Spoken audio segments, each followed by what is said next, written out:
Natalie woke up with a start. She looked down at her shirt. It took her a minute to remember why she was in bed with her clothes on. After giving Raven a massage, she had intended to change, but had fallen asleep next to her instead. The sun was just getting up and the birds were singing. Raven's head was resting on Natalie's shoulder. Her expression was peaceful. Natalie studied the lines in her face and neck. Shit, Natalie thought. She's so beautiful. Natalie yawned lazily. She guessed she must have slept for almost 10 hours, which was shocking.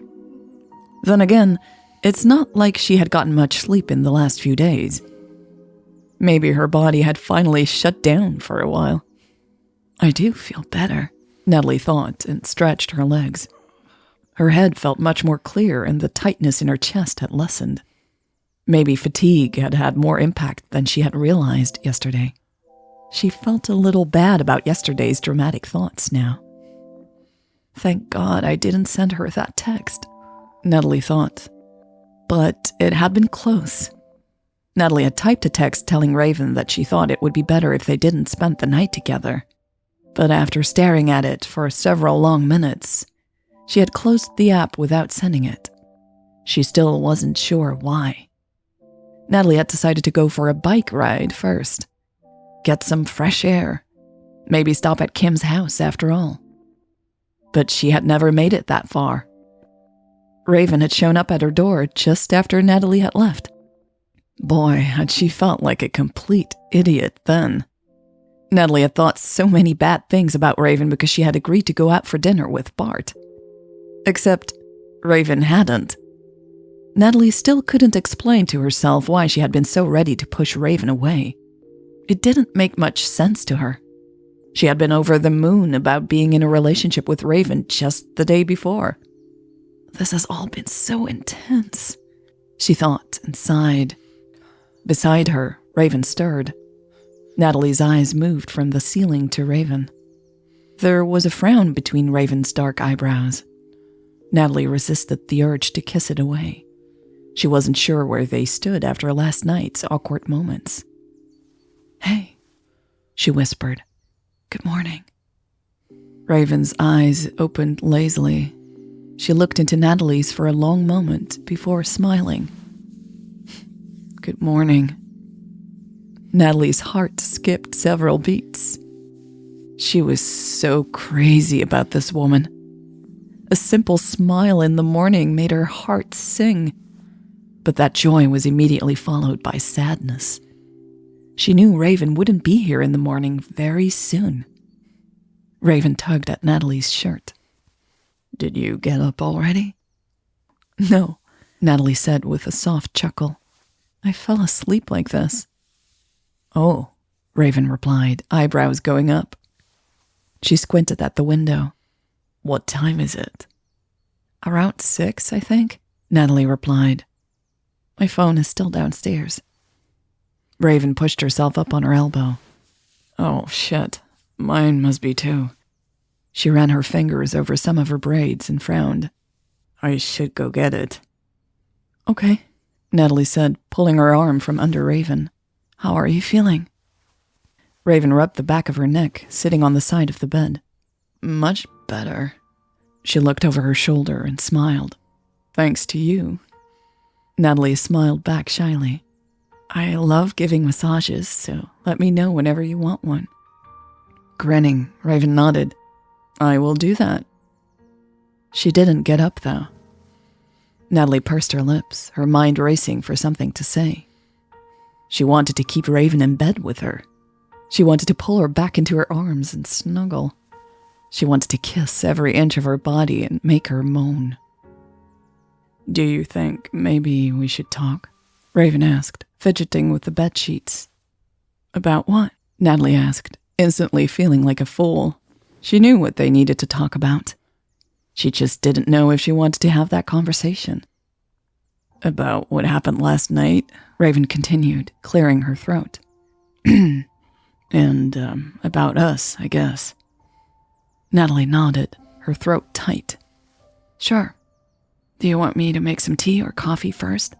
No, Raven said, shaking her head. She climbed back into the bed and pulled the sheets up to her chin. Let's do this now. Okay, sure, Natalie said, scratching her elbow. She had to go to the bathroom, but decided she should probably wait. A minute to sort out her thoughts would have been welcome, though. Why did you think I went out for dinner with Bart? Raven asked. She stared up at the ceiling. Natalie followed her gaze and saw that a tiny spider was making its way to the other side of the room. She started to explain. He asked me to book a restaurant for 2. I hadn't heard from you all day, and I assumed you would join him. But we had plans, Raven said, turning her head. We were going to meet here. Natalie felt Raven's gaze on her. She kept her own eyes focused on the spider as it crawled across the ceiling. I know. It's just that you didn't text me back all day, and I thought that you had changed your mind. About what? Raven asked, and then immediately added, You thought I'd just change my plans without letting you know? Natalie brushed a finger over a dry spot of skin on her thumb. Yeah, she said quietly. I would never do that, Raven said firmly. I know, Natalie replied on autopilot. No, you don't, Raven sighed. We don't know each other very well yet, do we? Her voice was less firm than her words. We don't, Natalie smiled, meeting Raven's eyes. Raven nodded as if she had just come to some sort of conclusion. She didn't say anything, though. I'd like to get to know you a lot better, though, Natalie said, a little more quiet than she had intended. Yeah, I'd like that too, Raven said, sounding sad. But, Natalie thought, she didn't say it. I'm just, Raven said hesitantly. She was looking up at the ceiling again. I'm not sure how all of this would work. Natalie's throat tightened more. You mean this relationship? She squeaked. Yeah, Raven replied. Long term, I mean. Oh, Natalie said, nodding slowly as she processed what Raven was saying. I figured I would visit you as soon as possible, she said after a while. I'd love to see where you live. Raven smiled sadly. And I'd love to show you around. She glanced at Natalie and then down at the bedsheets. But that's not what I mean. Natalie frowned and waited for Raven to say more. She could feel her heart thump in her chest. Raven sighed and reached for Natalie's hand. Look, I'm just freaking out a little. Their fingers entwined. About what? Natalie asked.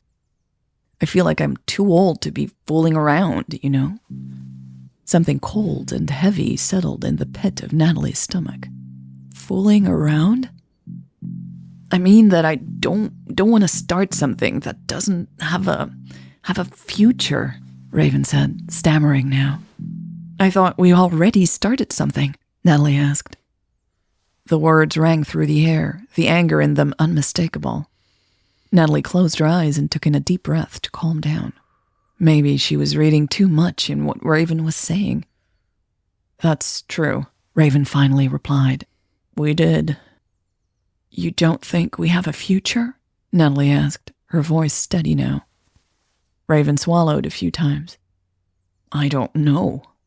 I don't think you do either. Natalie huffed. Of course I don't know that for certain. We just met a couple of days ago. She shook her head a couple of times. Where is all of this coming from? Everything seemed fine before. You're right, Raven said in a near whisper after a long silence. I do hope we have a future. I just feel like the odds are against us. She blew out to breath. These questions kind of snuck up on me last night. All because I thought you went out for dinner with Bart? Natalie asked, running her hands through her hair. Her fingers got stuck halfway. She tugged at her hair, but couldn't untangle it easily. "No," Raven said, sounding reluctant. "I think, in the back of my mind, I had these questions the whole time. I just pushed them away." Natalie bit on her lower lip. She too had had her doubts last night. It wouldn't be fair of her to put all of this on Raven. If Raven hadn't shown up at her doorstep, she probably would have sent that text and spent the night alone. "I get that," Natalie admitted.